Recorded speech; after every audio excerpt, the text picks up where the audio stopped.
Chapter 5 समांतर श्रेणी arithmetic progression. सबसे पहले हम बात करते हैं कि श्रेणी होता क्या चीज है। श्रेणी को इंग्लिश में हम लोग बोलते हैं प्रोग्रेशन, और इसी को कहीं कहीं जो है ना आपका श्रेणी लिखा हुआ रहेगा। क्या लिखा हुआ रहेगा? श्रेणी की जगह पर कहीं कहीं आप देखिएगा श्रेणी भी लिखा हुआ रहता है। ठीक है, तो चलो सबसे पहले बात करते हैं कि श्रेणी होता क्या चीज है। तो श्रेणी का मतलब होता है कुछ संख्याएं वैसी होती है जो किसी खास पैटर्न, किसी खास नियम का पालन करते हुए व्यवस्थित होती है। तो उस तरह के संख्याओं के समूह को, झुंड को हम क्या कहते हैं? श्रेणी कहते हैं। संख्याओं का वैसा समूह जो खास तरह के नियम का पालन करते हुए व्यवस्थित हो, उस तरह के समूह, संख्याओं के समूह को हम क्या कहते हैं? श्रेणी कहते हैं। तो क्या होगा डिफिनीशन इसका? संख्याओं का वैसा समूह, संख्याओं का वैसा समूह का वैसा समूह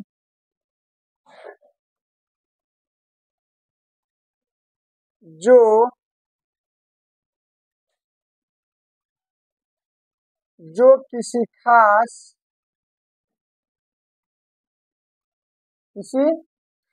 नियम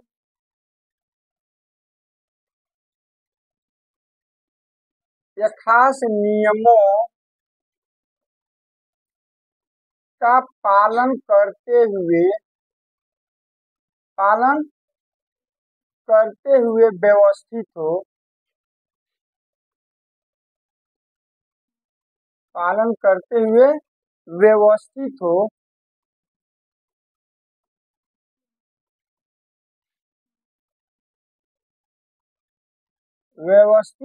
हो, उस तरह का वैसा समूह, वैसा समूह मतलब संख्याओं का वैसा समूह क्या कहलाता है? श्रेणी कहलाता है। क्या कहलाता है? श्रेणी कहलाता है। श्रेणी कहलाता है। ठीक है, जैसे एग्जाम्पल में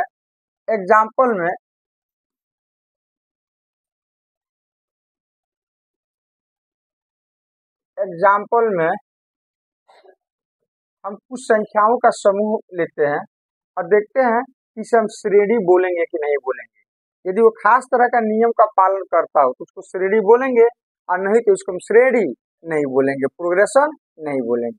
पहला एग्जाम्पल में ले लेते हैं हम 2, 4, 6, 8, 10 एंड सो ऑन। इसके आगे बहुत सारी संख्याएं हैं। अब ध्यान से देखो, ये किसी खास नियम का पालन करती है क्या? देखो यहाँ पर, इसमें 2 जोड़ोगे ये वाला आ जाएगा, इसमें 2 जोड़ोगे ये वाला आ जाएगा, इसमें 2 जोड़ोगे ये वाला आ जाएगा, इसमें 2 जोड़ोगे ये वाला आ जाएगा। इसका मतलब हो गया कि ये संख्याएं किसी खास नियम का पालन करती है। अब वो नियम क्या चीज है कि किसी भी संख्या में 2 जोड़ देते हैं ना तो उसके आगे वाली संख्या मिल जा रही है। इसमें यदि 2 जोड़ देंगे ना तो इसके आगे वाली संख्या क्या हो जाएगी? मिल जाएगी। इसमें यदि हम 2 जोड़ देंगे ना तो इसके आगे वाली संख्या क्या हो जाएगी? इसमें हम 2 जोड़ देंगे तो इसके आगे वाली संख्या क्या हो जाएगी? मतलब जस्ट 10 के बाद वाली भी संख्या हम क्या कर सकते हैं? बता सकते हैं। क्यों? क्योंकि ये खास नियम का पालन करते हुए क्या चीज है? व्यवस्थित है। इसीलिए इस तरह के संख्याओं के समूह को हम क्या बोलेंगे? श्रेणी बोलेंगे। 10 के आगे क्या होगा? कैसे पता चला? क्योंकि ये खास नियम के तहत व्यवस्थित है, इसीलिए हमको पता चल गया कि प्रत्येक संख्या में 2 जोड़ेंगे ना तो उसका आगे वाला संख्या क्या हो जाएगा? मिल जाएगा। इसका मतलब हो जाएगा इसमें हम 2 जोड़ दें तो इसकी अगली संख्या मिल जाएगी। वो क्या होगी? 12। क्या होगी? 12 हो जाएगी। क्या हो जाएगी? वो 12 हो जाएगी। इसका मतलब इसे हम श्रेणी बोलेंगे। ये हमारा श्रेणी कहलाएगा, प्रोग्रेशन कहलाएगा ये वाला। ठीक है, नेक्स्ट प्रश्न हमारा एग्जाम्पल है, दूसरा हम ले लेते हैं। 1 का स्क्वायर, 2 का स्क्वायर, 3 का स्क्वायर, 4 का स्क्वायर एंड सो 1 2 3 4 हो गया। 1 का स्क्वायर, 2 का स्क्वायर, 3 का स्क्वायर, 4 का स्क्वायर, ये भी एक खास नियम का पालन करते हुए व्यवस्थित है। किस तरह का नियम का पालन करती है कि प्रत्येक प्राकृतिक संख्या का वर्ग करते जाओ। जैसे 1 2 3 4 ये कौन सी है? प्राकृतिक संख्या, नेचुरल नंबर, गिनती की संख्या है। इन सभी का कौन सी है? वर्ग है। इसका मतलब 4 के स्क्वायर के बाद में हमको क्या मिलेगा? 5 का स्क्वायर, उसके बाद क्या मिलेगा? 6 का स्क्वायर। इसका मतलब हो जाएगा कि ये भी कौन सी है? श्रेणी है। कौन सी है? ये भी एक खास तरह का नियम का क्या करती है? पालन करती है। इसलिए इसको भी हम क्या बोलेंगे? श्रेणी बोलेंगे। क्या बोलेंगे? एक और एग्जाम्पल लेते हैं ताकि क्लियर हो जाए। 2,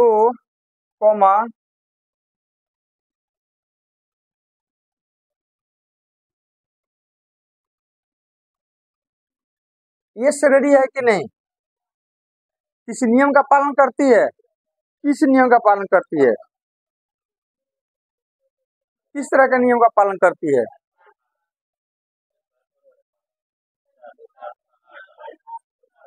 हाँ, बिल्कुल सही। इसमें हम 2 से मल्टीप्लाई करें तो ये मिल जाएगा। इसमें 2 से मल्टीप्लाई करें मतलब गुना करें तो ये मिल जाएगा। इसमें 2 से गुना करेंगे ये मिल जाएगा। इसमें 2 से गुना करेंगे अगली संख्या मिल जाएगी। मतलब इसमें क्या चल रहा है? इसमें क्या चल रहा है? इसमें चल रहा है कि इसमें यदि हम 2 से गुना कर दें, इसमें हम यदि 2 से गुना कर दें तो आगे वाला संख्या मिल जाएगी। इसमें यदि हम 2 से गुना कर दें तो इसके आगे वाला संख्या मिल जाएगी।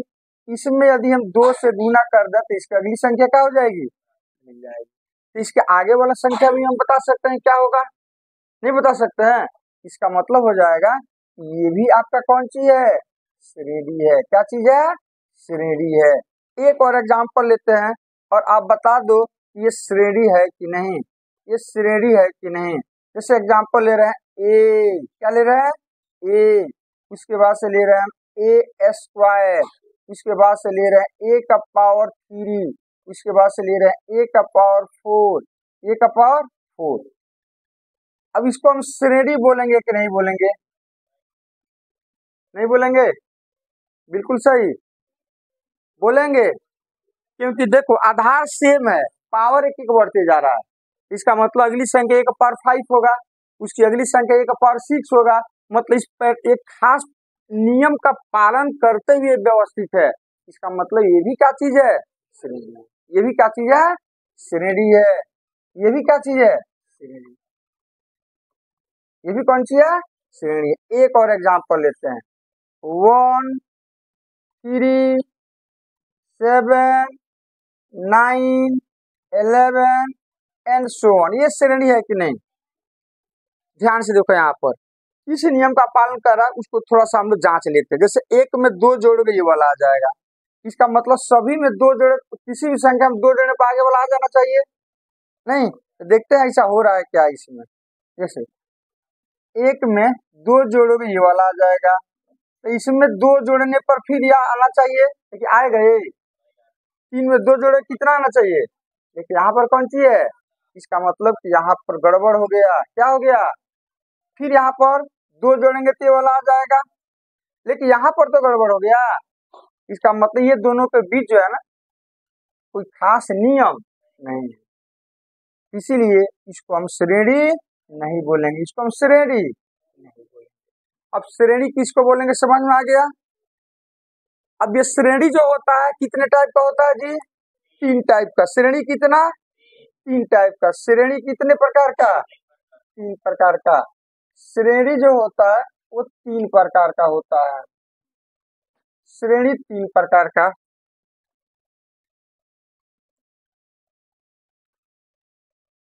पहला पहला हमारा हो जाएगा समांतर श्रेणी।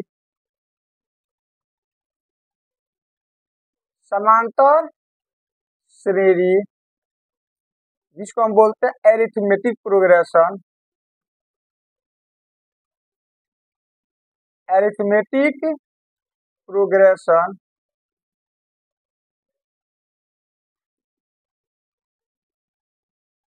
दूसरा होता है गुणोत्तर श्रेणी।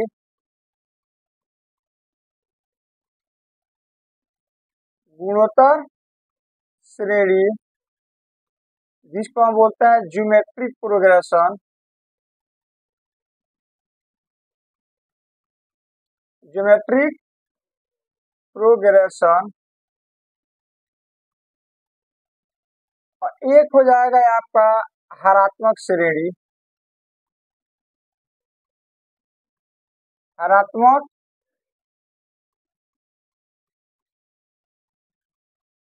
जिसको हम बोलते हैं हार्मोनिक प्रोग्रेशन।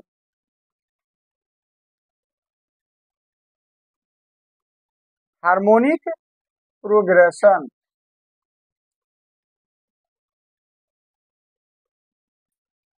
अब इसको शॉर्ट फॉर्म में कैसे लिखते हैं? कैसे लिखते हैं? तो एरिथमेटिक प्रोग्रेशन को हम लोग शॉर्ट फॉर्म में लिखते हैं एपी। इसको हम लोग लिखते हैं जीपी।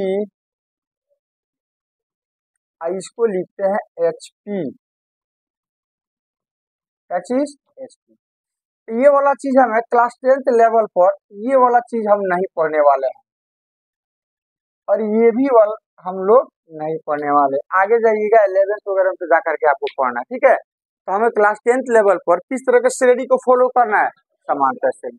कितना तो नॉलेज हो गया ना कि कम से कम श्रेणी कितने टाइप का होता है? कितने टाइप का? समांतर श्रेणी AP GP HP. AP GP HP. तो हम फोकस करने वाले हैं एपी पर। किस पे फोकस करने वाले हैं? एपी पर। तो चलो देखते हैं कि एपी किसको कहते हैं, मतलब किस तरह के श्रेणी को हम समांतर श्रेणी कहेंगे। किस तरह के श्रेणी को हम समांतर श्रेणी कहेंगे?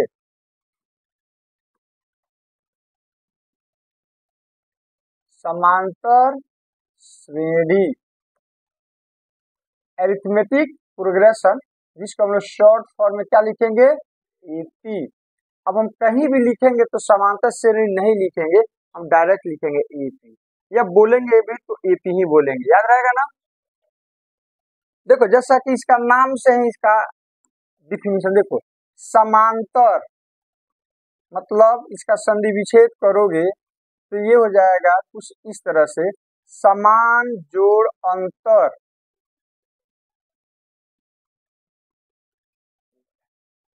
मतलब श्रेणी तो होना चाहिए वैसी श्रेणी जो जिसके दो लगातार पदों का अंतर कौन सी हो? समान हो। वैसी श्रेणी जिसमें दो दो पद का लगातार लेना, गैप नहीं करना है, अंतर हमेशा एक बराबर आए, तो वैसी श्रेणी को हम क्या कहेंगे? समांतर श्रेणी कहेंगे। क्या कहेंगे उसको? समांतर श्रेणी कहेंगे। जैसे एग्जाम्पल में हम ले रहे हैं,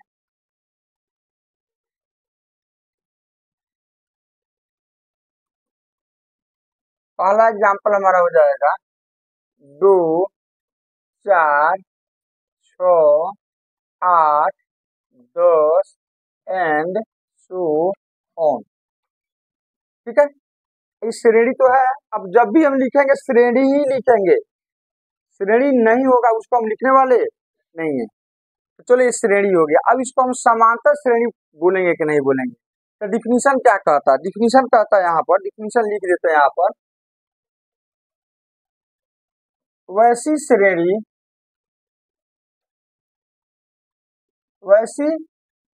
श्रेणी जिसके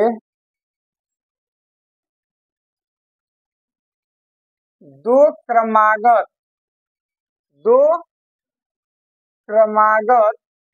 क्रमागत का मतलब रेगुलर, लगातार लिख देते हैं यहाँ पर, लगातार मतलब गैप नहीं होना चाहिए। दो क्रमागत पदों का अंतर समान हो। पदों का अंतर समान, उसे हम क्या कहते हैं? समांतर श्रेणी कहते हैं। क्या कहते हैं? तो वैसी श्रेणी, आपसे कोई पूछे समांतर श्रेणी क्या है तो क्या जवाब दीजिएगा? वैसी श्रेणी जिसके दो क्रमागत पदों का अंतर क्या होना चाहिए? समान हो। वैसी श्रेणी जिसके दो क्रमागत पद का अंतर क्या हो? समान हो। ठीक है, या इसको हम ऐसे भी लिख सकते हैं, ध्यान से देखो, या इसको हम ऐसे भी लिख सकते हैं, या इसको हम ऐसे भी लिख सकते हैं। समांतर श्रेणी का दूसरा परिभाषा हम ऐसे भी लिख सकते हैं, किसी पद में एक खास संख्या जोड़ने पर अगली संख्या आ जाए, किसी संख्या में खास संख्या जोड़ने पर अगली संख्या आ जाए तो भी वो श्रेणी क्या कहलाता है? एपी, हाँ समांतर है।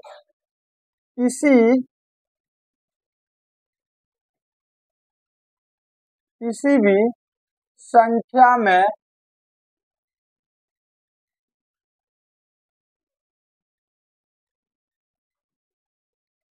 एक खास संख्या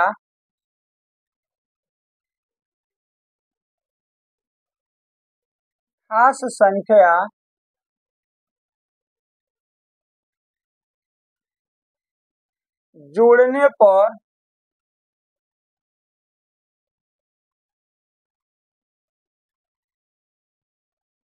अगली संख्या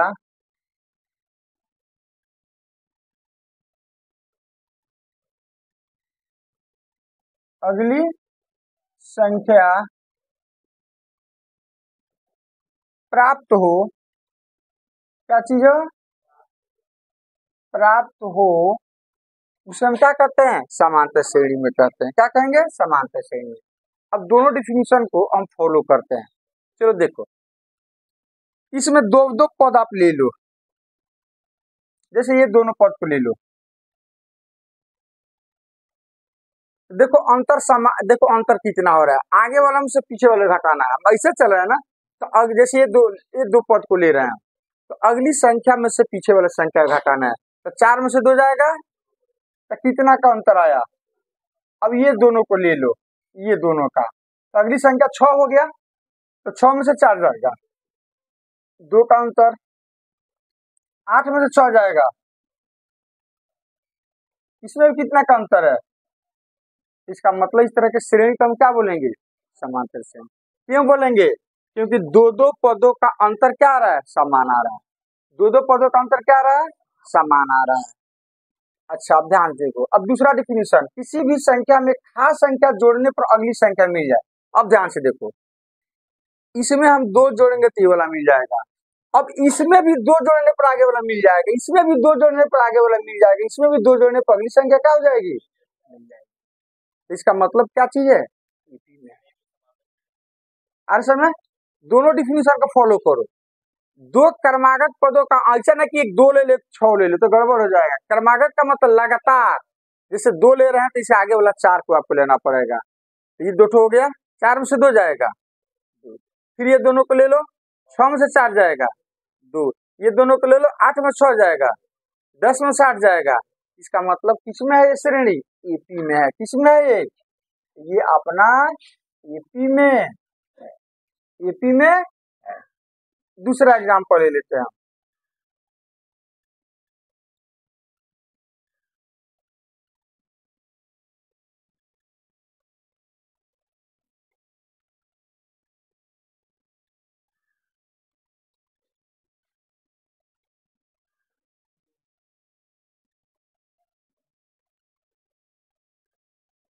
चलो ये एपी में है कि नहीं, ध्यान से देखो, दो दो पद का अंतर लो, तो 10 में से 1 जाएगा, ये दोनों पदों का अंतर कितना आ गया जी? 9 आ गया। अब ये 2 पद का अंतर लो, 9 ही आएगा, ये दोनों पद का अंतर लो, 9 ही आएगा। इसका मतलब ये भी कौन सी है? अच्छा देखो, अब खास संख्या, ये दूसरा डिफिनीशन यहाँ पर फॉलो हो रहा है कि नहीं हो रहा है? एक में 9 जोड़ोगे, इसमें 9 जोड़ोगे, इसमें 9 जोड़ोगे, इसका मतलब किसी भी संख्या में खास संख्या 9 जोड़ दे रहे हैं तो उसके आगे वाला संख्या क्या हो जा रही है? मिल जा रही है। इसका मतलब ये भी कौन सी है? ईपी में। इसका मतलब ये भी जो है अपना ईपी में, ईपी में अब तो समझ में आ गया कौन एपी में, एपी में कब कहेंगे किसी श्रेणी को। अब यहाँ पर यदि एपी में है, क्या चीज है, अब एपी में है, जैसे हम पहला एग्जाम्पल को लेकर आगे बढ़ रहे हैं, 2 4 6 8 10 एंड सो ऑन। अच्छा एक चीज बताओ, एक तो हम इसको ऐसे लिख देते हैं, ऐसे को हम कुछ ऐसे लिखते हैं, दोनों में अंतर है क्या, दोनों में अंतर है क्या, क्या अंतर है, हाँ बिल्कुल सही कहा, इसमें 10 पर जाकर के खत्म हो गया है। आज 3 तो पॉइंट हम दिए हैं, इसका मतलब एंड सो ऑन, इसके आगे इस तरह की बहुत सारी संख्याएं हैं, तो इसका अंतिम संख्या हम नहीं बता सकते हैं। इसका अंतिम संख्या कितना है, तो इसको हम बोलेंगे अपरिमित, इनफाइनाइट। इसको क्या बोलेंगे, परिमित। क्या कहेंगे, ये हो गया अपरिमित, ये क्या हो जाएगा, परिमित, याद रहेगा ना। तो अंतिम संख्या यदि बता दो तो इसको हम बोलेंगे अपरिमित श्रेणी, अपरिमित श्रेणी। इसको क्या बोलोगे, परिमित, क्या बोलोगे, परिमित श्रेणी बोलोगे। इसका अंतिम संख्या हमको पता है, इसका अंतिम संख्या पता नहीं है, पता नहीं।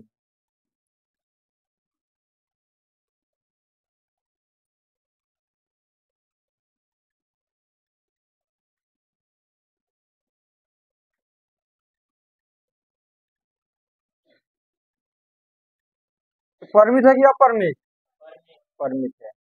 अब ये समांतर श्रेणी है, ये एपी में है, किसमें है, ये एपी में।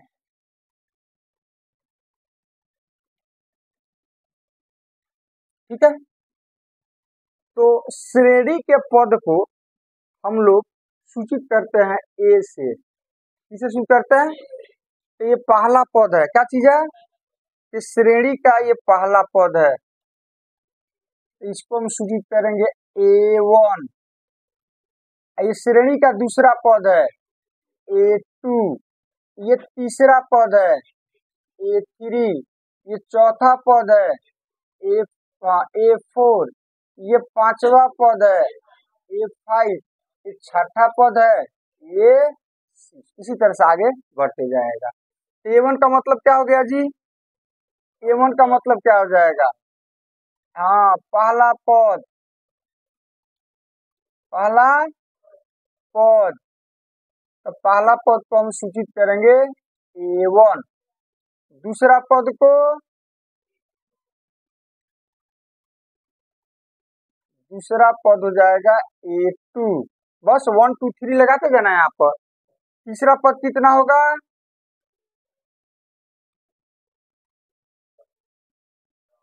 तीसरा पद हो जाएगा A3, चौथा पद कितना,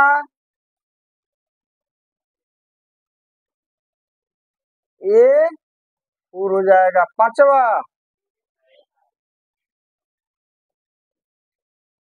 पद हो जाएगा A5। इसी तरह से लिखते जाए तो अंतिमवा पद, तो अंतिमवा पद लास्ट टर्म को हम लोग सूचित करते हैं ये एन से, याद रहेगा।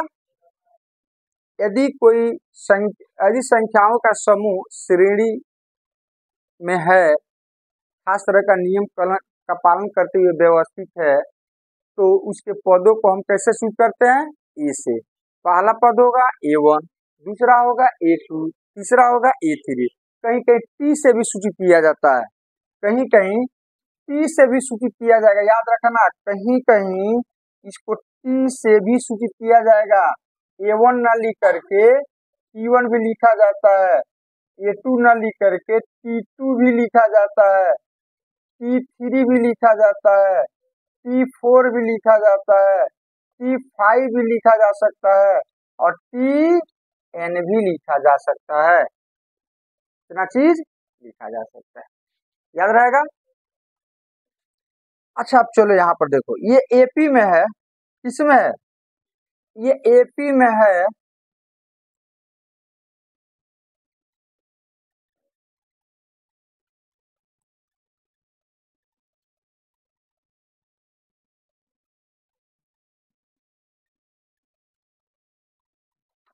अब ये एपी में है तो स्वाभाविक है दो दो पदों का अंतर समान आएगा। तो दो दो पदों का अंतर जो समान आता है ना, तो उस अंतर का भी कुछ नाम होना चाहिए। तो उसको हम क्या बोलते हैं? सार अंतर। एपी के दो दो पदों का अंतर क्या होता है? समान होता है। तो दो लगातार पदों के अंतर को हम क्या कहते हैं? सार्वंतर कहते हैं। क्या कहते हैं? सार्वंतर, जिसको इंग्लिश में कॉमन डिफरेंस कहते हैं। क्या कहते हैं? कॉमन डिफरेंस कहते हैं। तो लिखे इस चीज को, सार अंतर। सार अंतर,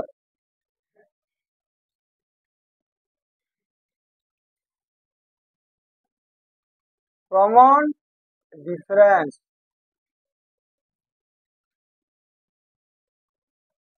क्या होगा डिफिनेशन इसका?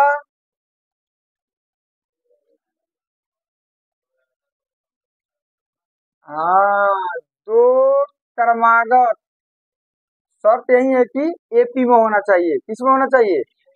एपी में होना चाहिए। या कोई भी श्रेणी है, यदि दो दो पदों का अंतर समान है तो उसी को तो हम एपी में कहते हैं।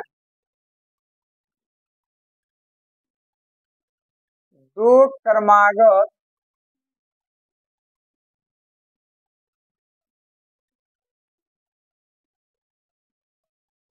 का अंतर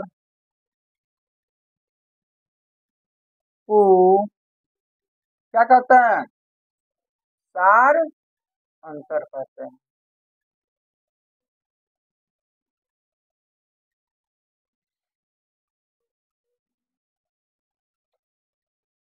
सार अंतर को कैसे शुरू किया जाता है? डी से।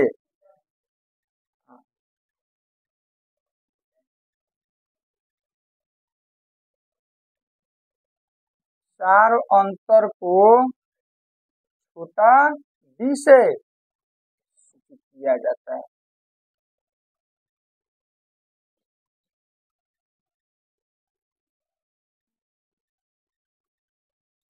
किया जाता है। किया जाता है। याद रहेगा। तो हमें पता करना हो कि कोई श्रेणी एपी में है कि नहीं, तो दो दो पदों का अंतर निकालेंगे। अंतर यदि बराबर आ गया, मतलब सार अंतर यदि बराबर आ गया तो क्या कहेंगे? एपी में। यदि सार अंतर बराबर नहीं आया तो क्या कहेंगे? एपी में नहीं। एपी में नहीं। श्रेणी होगा लेकिन एपी में नहीं होगा। श्रेणी होगा लेकिन एपी में नहीं होगा। अब इसका हम जनरल टर्म निकालने की कोशिश करते हैं, मतलब फॉर्मूला ड्राइव करने की कोशिश करते हैं।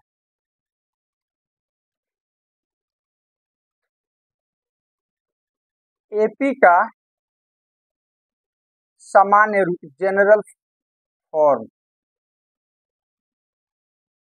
जनरल फॉर्म मतलब सामान्य रूप। सामान्य रूप।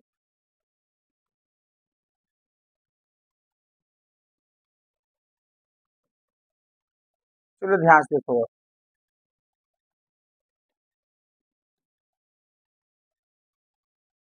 अब जानते हैं एपी के बारे में बहुत सारा चीज हम लोग सीख चुके हैं कि पहला पद यदि हमको पता चल जाए और उसमें खास संख्या जोड़ेंगे तो अगली संख्या मिल जाएगा। उसी में उसी संख्या का जोड़ेंगे तो उसका आगे वाला मिल जाएगा। उसी में आगे वाला खास संख्या का जोड़ेंगे तो क्या हो जाएगा? अगली संख्या मिल जाएगी। ठीक है। मतलब देखो, अब उस खास संख्या का हम लोग क्या कहते हैं? सार्वंतर। क्या बोलते हैं? सार्वंतर। जैसे मान लो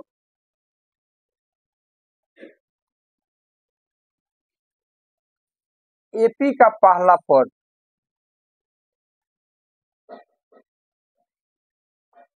पहला पद हम मान लेते हैं A1।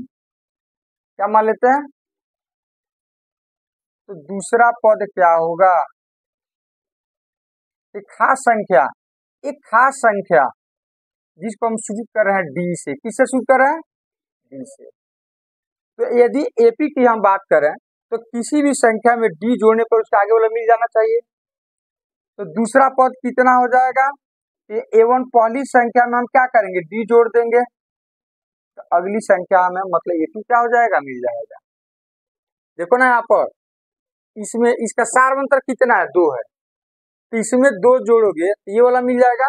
मतलब ये वाला संख्या यदि ज्ञात करना है, तीसरी संख्या ज्ञात करना है, इसके पहले वाले में 2 जोड़ दो। इसको ज्ञात करना है तो इसके पहले वाले में 2 जोड़ दो। ये ज्ञात करना है तो इसके पहले वाले में 2 जोड़ दो। ये ज्ञात करना है इसके पहले वाले में जोड़ दो। इसके आगे वाला ज्ञात करना है तो क्या करोगे, इसमें 2 जोड़ोगे। नहीं तो किसी भी संख्या में 2 जोड़ दे रहे हैं तो आगे वाला संख्या क्या हो जा रहा है। तो 2 न लेकर के हम एक संख्या डी ले रहे हैं। क्या ले रहे हैं, एपी का तो समझ गए कैसे पैटर्न चलता है उसका। पहली संख्या मिल जाए और खास संख्या के जोड़ते जाओ, उसके आगे वाला संख्या मिलती जाएगी। तो पहली संख्या हमने कितना मान लिया, एक खास संख्या जोड़ रहे हैं उसको क्या मान लेंगे, डी। अब इसको जोड़ते जा रहे हैं, जैसे ए2 हमको निकालना है, दूसरा पद को हम शॉर्ट फॉर्म में कैसे लिखते हैं, ए2। अब हम दूसरी संख्या निकालने जा रहे हैं, तो हमको पता है कि पहली संख्या में डी जोड़ देंगे तो दूसरी संख्या निकल जाएगा। तो पहली संख्या कितना है, ए1, ए1 प्लस डी हो जाएगा।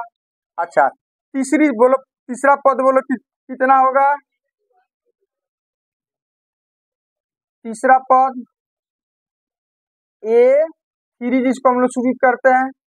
ए3 कैसे मिलेगा, इसके पहले वाले में डी जोड़ दो, इसका पहला वाला कौन है, ए2, हो जाएगा ए2 प्लस डी हो जाएगा। उसी तरह से चौथा पद कितना होगा जी, चौथा पद कितना होगा, ए4, जिसको ए4 से सूचित करेंगे तो कितना होगा, ए3 प्लस डी हो जाएगा। इसी तरह से आगे बढ़ते जाएं, आगे बढ़ते जाएं, आगे बढ़ते जाएं, तो अंतिम पद, अंतिम पद जिसको हम सूचित करेंगे ए एन से, तो ए एन बराबर कितना होगा, जस्ट इसके पहली वाली संख्या में डी जोड़ दो। तो जस्ट पहली वाली संख्या कौन है, जैसे देखो ए4 हम लिखे चौथा पद, तो जस्ट इसके पहली वाली संख्या इसमें से घट जाएगा, ए3 प्लस डी। तो जस्ट इसके आगे वाला संख्या तो एन में से घटा दो तो कितना हो जाएगा, ए एन माइनस प्लस हो जाएगा। तो यही हो गया आपका एपी का जनरल पद। क्या हो जाएगा, जनरल पद हो जाएगा ये वाला। मतलब अपने पास एक फॉर्मूला आ गया, क्या आ गया, एक फॉर्मूला आ गया कि ए एन बराबर होता है ए एन माइनस 1 प्लस हो जाएगा। ये वाला एक फॉर्मूला अपने पास आ गया। मतलब अब यदि आपको ज्ञात करना है, ध्यान दो इस फॉर्मूला के हिसाब से, यदि आपको ज्ञात करना है a20, तो n के जगह क्या रखा आपने 20, और n के जगह क्या हो गया, इसका मतलब इसका आगे वाला संख्या हो जाएगा 20 माइनस 1, हो जाएगा ए 20 माइनस 1 अब प्लस, तो 20 में से एक जाएगा, ये हो जाएगा ए 19 प्लस। अब 19वां पद पता रहे तो उसको डी जोड़ देंगे, सब दिया रहता है, तो हमें ये 20 का हो जाएगा, मिल जाएगा। अब ध्यान से देखो इस सूत्र में थोड़ा सा, ये सूत्र जो है ना हर जगह हमारे काम का नहीं होता है, हर जगह हमारे काम का नहीं होता है, कहीं कहीं ये सूत्र जो है ना बड़ा प्रॉब्लम क्रिएट करता है।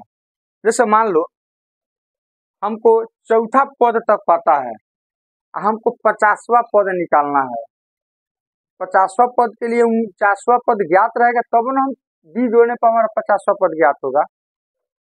जैसे मान लो हम प्रथम पद आपको दे देते हैं, चलो भैया पहला पद जो है ना वो 4 है और डी जो है ना 3 है, तो हम कहते हैं आप दूसरा पद निकाल दो, तो तुम कहोगे सर दूसरा पद है तो a1 प्लस डी हो जाएगा, इसके पहले वाले में डी जोड़ दो, दूसरा पद निकल जाएगा। ये कितना हो जाएगा, a1 कितना है 4 अब प्लस 3 कितना हो जाएगा, तो दूसरा पद कितना हो जाएगा 7 हो जाएगा। फिर हम कहते हैं कि a3 अब निकाल दो कितना होगा, तो तुम कहोगे सर इसके पहले वाले पद में डी आप जोड़ दो, इसका पहला वाला पद कौन होगा a2 प्लस डी, तो a2 कितना अभी निकाला है 7, तो 7 और डी कितना है 3 बराबर कितना, तो कहोगे सर इस तरह से हम निकाल सकते हैं। अब हम कहते हैं आपसे कि अब आप a20 निकाल करके दिखाओ, तो कहोगे इसके पहले वाले पद में आप डी जोड़ दो, तो इसका पहला वाला पद क्या होगा, A19 प्लस, तब तो हाथ आपका रुक जाएगा क्योंकि इसके पहले वाला पद A19 तो आपको पता ही नहीं है। फिर आपको निकालते निकालते A19 तक आना पड़ेगा, तब ये 20 निकलेगा। समझ में आ रहा है। तो यहाँ पर अब आपको लंबा चौड़ा मतलब लंबा प्रक्रिया से गुजरना पड़ेगा इसको ज्ञात करने के लिए। टाइम क्या लगेगा, ज्यादा लगेगा। तो जब ये समस्या आया तो हमारे मैथमेटिशियन ने कुछ खास तरह के सूत्र को व्यवस्थित किया। किसको व्यवस्थित किया, खास तरह के सूत्र को क्या किया, व्यवस्थित किया। वो सूत्र क्या चीज है, ध्यान से देखो, इसी को हम आगे लेकर के बढ़ते हैं। अब हम पहला पद को ए से डिनोट करेंगे। किसे डिनोट करेंगे, पहला पद को हम ए से डिनोट करेंगे। अब ये पहला पद हो गया अपना ए, तो दूसरा पद कितना हो जाएगा, A1 प्लस डी। क्या होगा, तो A1 प्लस, तो A1 को तो अब हम ए लिखना है, A1 को क्या लिखना है, ए लिखना है। ये हो जाएगा आपका ए प्लस, अब ध्यान से देखो तीसरा पद A2 प्लस डी। A2 तो हम निकाल चुके हैं इतना, A2 तो इतना निकाल चुके हैं ना, हाँ तो A2 तो निकाल चुके हैं। अब देखो यहाँ पर ये A2 हो गया, ये वाला हो गया आपका A2, क्या हो गया, A2 हो गया। तो तीसरा पर निकाल रहे हैं ना, ये हो जाएगा A2 के जगह पर क्या लिखेंगे, A2 के जगह A plus D, A plus ये प्लस डी तो रहेगा, तो कितना हो जाएगा, A प्लस 2D हो गया। ये कौन सा पद हो गया अपना, तीसरा पद हो गया, जैसा कि यहाँ पे लिखे भी है। अच्छा ध्यान से देखो, अब हम निकाल रहे हैं A4। A4 क्या होगा, A3 प्लस डी। A3 का मान हम कितना निकाल चुके हैं, तो A3 के जगह पर हम लिखेंगे A plus 2D, A plus D तो लिखना ही है, तो जाएगा प्लस डी। तो A प्लस 2D में D जोड़ोगे, A प्लस डी, ये हो जाएगा कौन सा पद, ये चौथा पद। अच्छा उसी तरह से अब ध्यान से देखो, अब इसी तरह से हम क्या करें, पांचवा पद भी निकाल सकते हैं। कौन सा पद, छठा पद। अब हमें इस सूत्र से देखो, देखो पहले पैटर्न कैसे चल रहा है आपका। दूसरा पद है तो A प्लस डी हो जा रहा है यहाँ पर, तीसरा पद है तो A प्लस 2D हो जा रहा है। मतलब देखो A सब में है, A देखो पहला पद क्या चीज है, और D भी सब में है, लेकिन अंतर किसका हो रहा है, D का। कितना का अंतर हो रहा है, ध्यान से देखो, यहाँ पर 3 है ना तो यहाँ पर 2 हो जा रहा है, यहाँ पर 4 है तो यहाँ पर कितना, 3 हो जा रहा है। मतलब समझो ये कुछ ऐसे चला रहा है, ये कुछ ऐसे चला रहा है। ध्यान से देखो A1 A, A2, यहाँ पर 2 है तो A तो रहेगा ही इसमें, और 2 में से एक जाएगा तो एक D, देखो तो है एक D यहाँ पर। अच्छा तीसरा A3, A3 क्या चीज है, A प्लस, इसमें से एक घटा 3 में से एक जाएगा, यहाँ पर हो जाएगा 2D। देखो यहाँ पर तीसरा पद है यहाँ पर। अच्छा A4 चौथा पद, ये हो जाएगा A प्लस कितना, ये घटा दो 4 में से एक जाएगा, 3 हो जाएगा।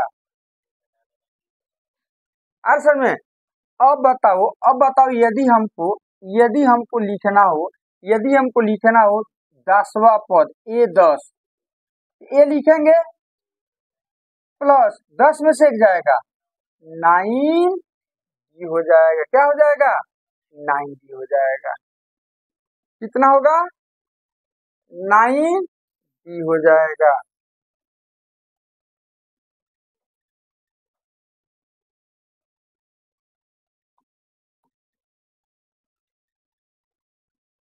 अच्छा अब हमको लिखना है 50वां पद, क्या होगा, A प्लस ए घटाओगे तो A49, सॉरी,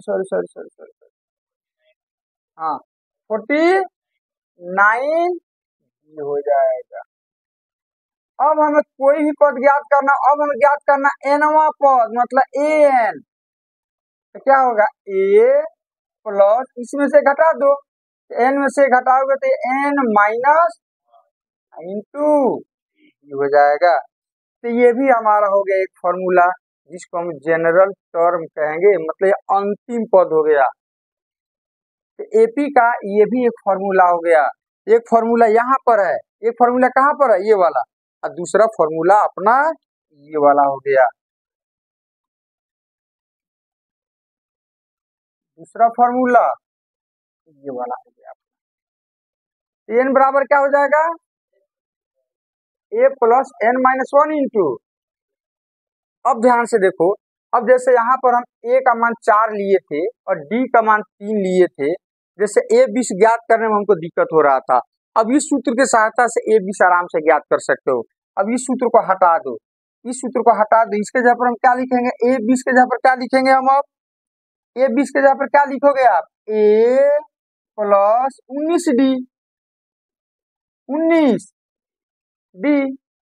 ए का मान कितना है बोलो 4 प्लस 19 और डी का मान कितना माने हैं, तो पहले किसकी क्रिया करोगे, हाँ तो 19 में 3 से गुना करोगे तो कितना होगा 19 दिया,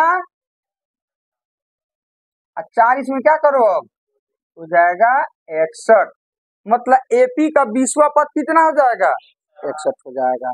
अब इस सूत्र की सहायता से हमको पहला पद और डी यदि हमको पता चल जाए तो एपी के जितना पद कहोगे सब हम लिख देंगे। अब इसमें तो झंझट नहीं रहा है, लेकिन ये वाला सूत्र में ये वाला में झंझट आया आपका। तो जनरली हम लोग इसी सूत्र पर ज्यादा फोकस करते हैं, ये वाला फॉर्मूला याद रहेगा ना, ये वाला फॉर्मूला पर हम लोग क्या करते हैं ज्यादा फोकस करते हैं। अब एक एपी लेते हैं, इसको हम फ्रेश लिख देते हैं।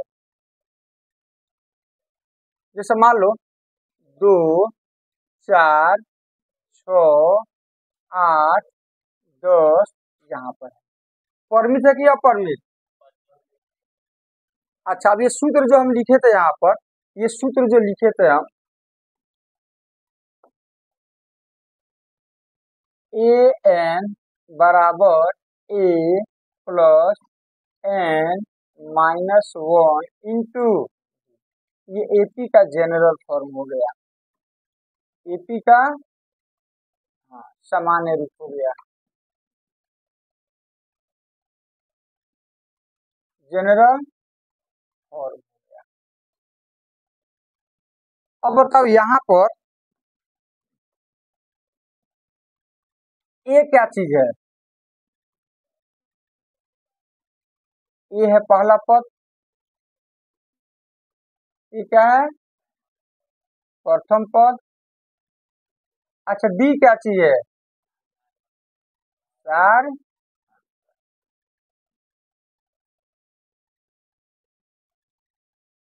एन क्या है पदों की नंबर ऑफ टर्न, पदों की। अच्छा एन क्या है, हाँ अंतिम है, एन को कहीं कहीं एल भी लिखा जाता है लास्ट टर्म, नहीं तो एन जो है अंतिम पद है, अंतिम पद। चलो यहाँ पर एपी जो हम लिए हैं, अब इसमें बताओ आप ए के जगह पर क्या होगा, पहला पद कौन हो जाएगा, यहाँ हम लिख सकते हैं ए बराबर कितना, डी कितना होगा, कितना का अंतर है 2 2 का, तो डी हो जाएगा। टोटल कितने पद हैं, तो एन बराबर हो जाएगा 5, और अंतिम पद कितना है, तो एन बराबर हो जाएगा, एन बराबर 10 हो जाएगा। क्लियर हो गया, क्लियर हो गया। तो अब आपको एक फॉर्मूला ये वाला याद रखना, दूसरा इसी पर आधारित एक फॉर्मूला हम इसी से निकालेंगे जो हम जनरली अभी यूज करने वाले हैं, एन बराबर ए N minus A upon D plus 1, ये वाला फॉर्मूला इसी से हम निकाले हैं। प्लस एक उधर भेज दिए हैं, माइनस ए डी आकर भागा गया, माइनस वन उधर जाकर क्या हो जाएगा, प्लस वन। अरे इसी से हम निकाले हैं, इसी से ए एन बराबर a plus n minus one into, तो पहले इसको इधर भेजो, तो ए एन माइनस ए हो जाएगा, इधर क्या बचा, एन माइनस वन गुना, अब बी आएगा तो भाग हो जाएगा, तो A N minus A upon B बराबर हो जाएगा एन माइनस वन इधर आकर क्या होगा, तो A N minus A upon B plus one equal to कितना, मतलब पदों की संख्या निकालना हो तो डायरेक्ट ये फॉर्मूला हम क्या कर सकते हैं, लगा सकते हैं, डायरेक्ट वाला फॉर्मूला हम लगा सकते हैं यदि हमको निकालना हो।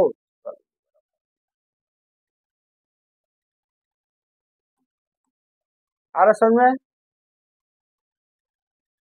कोई दिक्कत, कोई दिक्कत नहीं ना है। अच्छा आप डी तो जानते हैं कितना होता है, सारा अंतर होता है, डी बराबर होता है दूसरा पद माइनस पहला पद, कोई भी दो पद लेना, आगे वाला में से पहला पद क्या करोगे, यही आपका क्या हो जाएगा। चलो अब एक्सरसाइज पर हम लोग फोकस करते हैं, ठीक है, कुछ प्रश्न बनाते हैं ताकि सभी चीजें क्या हो जाए, क्लियर हो जाए।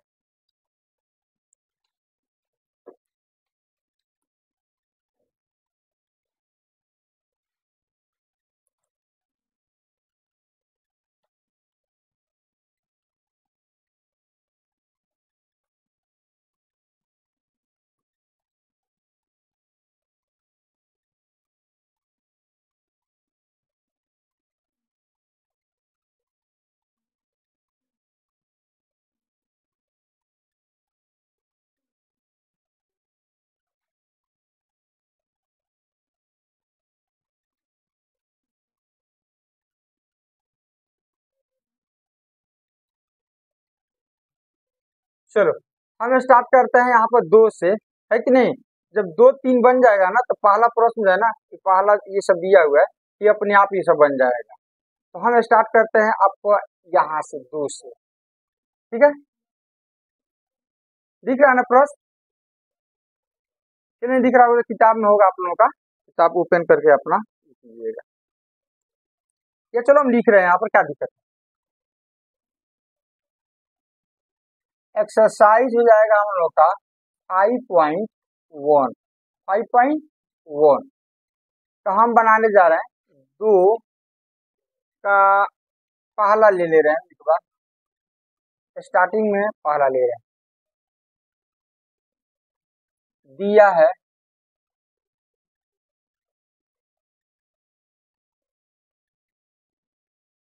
पहला पद दे दिया है, ए दे दिया है 10 और डी दे दिया है 10। अब देखो प्रश्न पढ़ो क्या कह रहा है, एपी के प्रथम चार पद निकालना है जिसका पहला पद और डी जो है ना दे दिया है। अब कितने पद निकालना है, चार, कितने पद, चार, तो चलो निकालते हैं पहला पद, तो पहला पद का मतलब ए वन तो ये ही होगा, ये कितना ए का मान, तो पहला पद हो गया 10। अब हमको दूसरा निकालना है A2, तो दूसरा पद में क्या, A1 यदि पता चल गया तो फिर हाँ A1 में D जोड़ दो, A1 प्लस, तो A1 कितना है जी 10 और D कितना है 10, तो 10 और 10 हो जाएगा। अब हम निकालते हैं A3 कैसे निकलेगा, इसके पहले वाले पद में D जोड़ देंगे तो हो जाएगा A2 प्लस D, A2 कितना है चेक कर लो, अभी निकाले हैं, तो 20 प्लस 10 बराबर कितना 30 हो जाएगा। A4 चार ही पद में निकालना है, तो A3 plus D, A3 plus D, A3 कितना है 30 प्लस 10 बराबर कितना 4, तो हो गया आपका चार पद। कोई दिक्कत, चलो एक प्रश्न इसमें लेते हैं हम, 4 नंबर, कौन सा 4 नंबर, 4 नंबर में क्या दे दिया है, ए बराबर कितना है जी -1 और डी कितना है 1/2। तो अब आप पहला दूसरा तीसरा चौथा निकालना है, तो इसलिए A1, तो A1 का मतलब A हो गया, A का मान कितना है, पहला पद निकल गया। अब A2 निकालना है, A2 बराबर हो जाएगा A1 प्लस D। समझ में आ रहा है कि नहीं आ रहा है, समझ में आ रहा है सबको। A1 प्लस D, तो A1 कितना है जी, -1, अब +1/। अब यहाँ पे एक लिख करके इसका एलसीएम लो। तो देखो हम एलसीएम में क्या बताएं, हम यही बताएं कि यदि हर अलग अलग होना तो एलसीएम लेकर के ऐसे कुछ करने की जरूरत नहीं, तीसरा तीर से गुना कर देना। तो 2 से -1 में गुना करोगे, प्लस है तो प्लस लिखोगे। अब इसके हर से इसमें गुना करो, 1 में 1 से गुना करोगे। अब बटा, हर को हर से 2 है कम। अब चिन्ह ऊपर देखो, मेन बटा के ऊपर चिन्ह अलग अलग है तो क्या होगा, तो 2 में सेक जाएगा।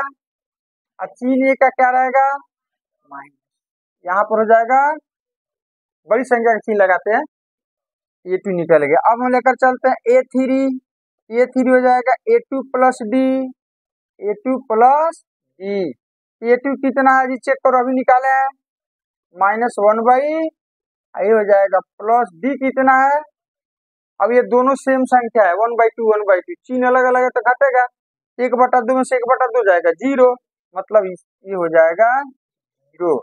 अब चौथा पद आपको निकालना है A4, ये हो जाएगा A3 plus D, A3 plus, A3 कितना है जी, और डी कितना है, 1/, तो 0 में कुछ भी जोड़ोगे तो वही संख्या आता है, 1/, आएगा। तो हो गया आपका 4 पद, ठीक है। एक बना देते हैं 5 नंबर, कौन सा, 5 नंबर, 2 का 5, 2 का 5, 5 नंबर में क्या दे दिया है, यहाँ ए दे दिया है अपना -1.25, और डी कितना दिया है जी, -0.25। अब हमें निकालना क्या चीज है, हमें निकालना है पहला दूसरा तीसरा और चौथा पद। तो पहला पद यहाँ पर A1, A1 तो यही होगा, ये कितना है, -1.25। A2 निकालना है जी, A2 का मतलब हो जाएगा A1 प्लस डी, A1 कितना है, -1.25, और डी कितना है, माइनस, तो प्लस माइनस माने डायरेक्ट माइनस लिख देते हैं, हो जाएगा -0.25। अब दोनों का चिन्ह सेम है तो जुटेगा, तो जुटेगा तो अब ऐसे समझो, 1 रुपया 25 पैसा 25 पैसा, मतलब 1.5। अरे समझे, अरे 1 रुपया 25 पैसा, आई 25 पैसा जोड़ोगे तो 1.5 रुपया ना होगा, 1 रुपया 50 पैसा। तो पैसा को दशमलव के बाद लिखते हैं, रुपया को दशमलव के पहले लिखते हैं, तो हो जाएगा 1 रुपया 50 पैसा, मतलब 1.50। चिन्ह किसका रहेगा, अब A3 निकालते हैं, A3 A2 plus D, A2 हम कितना निकाले हैं, -1.50, माइनस डी तो इतना ही है। अब दोनों का चिन्ह सेम है तो जुटेगा, 1 रुपया 50 पैसा 25 पैसा, मतलब 1.75, 1.75, 1 चिन्ह किसका रहेगा, माइनस का रहेगा। अब कौन सा पद निकालना है, A4, A4 हो जाएगा A3 प्लस डी, A3 कितना होगा चेक करो, दिया है -1.7, और डी तो इतना ही होगा 0.25।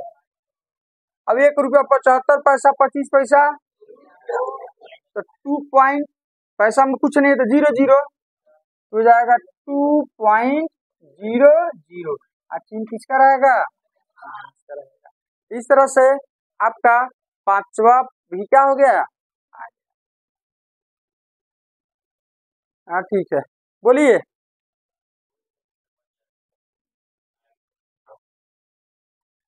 चलो इसमें कह रहा है 3 नंबर में, 3 नंबर में कह रहा है प्रथम पद सारवंतर ज्ञात करे। ये तो बच्चा वाला सबका हो गया प्रश्न।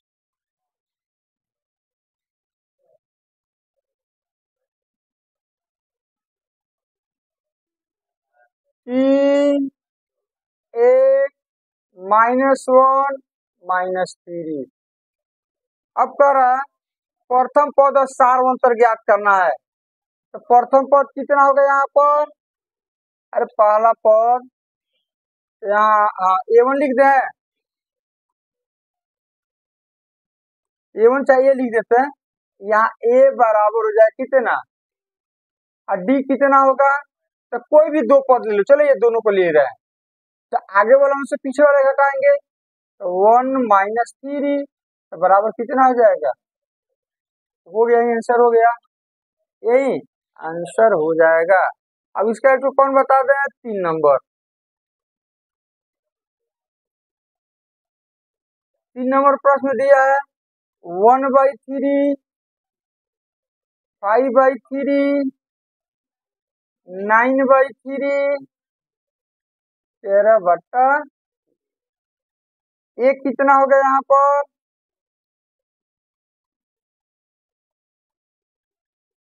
पहला पद कितना होगा? 1/। और डी कितना होगा? कोई भी दो पद ले लो, चलो ये दोनों को हम ले रहे हैं, ये दोनों को, इसमें से इसको घटाएंगे,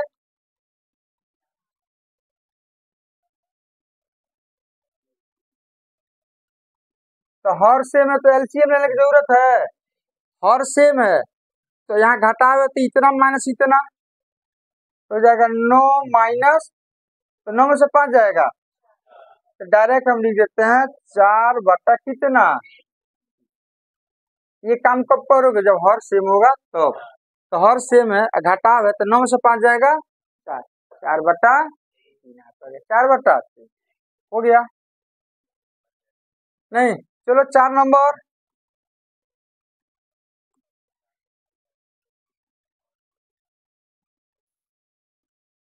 4 का पहला कह रहा है कि इसमें कौन कौन एपी में है, और यदि एपी में है तो उसका सार व अंतर बताएं, और इसके आगे के 3 पद और लिखें, 3 पद और लिखें। तो चलो पहला हम ले रहे हैं 2, 4, 8, 16, ये श्रेणी है। अब एपी में है कि नहीं है क्या, अब हमको ये पता करना है। एपी में होने के लिए क्या जरूरी है कि दो दो पदों का अंतर समान होना चाहिए। ये पहला पद है, ध्यान से देखें यहाँ पर, ये पहला पद हो गया, ये दूसरा पद, ये तीसरा पद, ये चौथा पद का मतलब चौथे नंबर पर 16 है। अच्छा, दो दो पद का अंतर लो आप, तो ये दोनों को ले रहे हैं अंतर, ये वाला, ये दोनों को, तो A2 - A1, A2 कितना है? 4 -2 बराबर कितना? अब ये दोनों का ले लो, ये दोनों का, ये वाला, ये वाला, तो A3 - A2, A3, और ये दोनों को लेंगे तो तीसरे में से दूसरा है, ये तीसरा है, कौन सी तीसरा माने दूसरा, तो A3 - A2, A3 कितना है बराबर। तो बस देखो यहाँ पे, ये जब बराबर नहीं आ रहा था आगे निकालने की जरूरत, तो यहाँ पर लिख देना चूंकि A2 - A1 is not equal to, मतलब ये और ये बराबर, इसका मतलब दी गई श्रेणी एपी में, अतः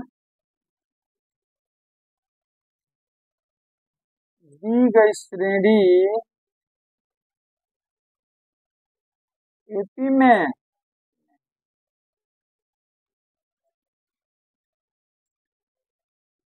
एपी में नहीं है। एपी में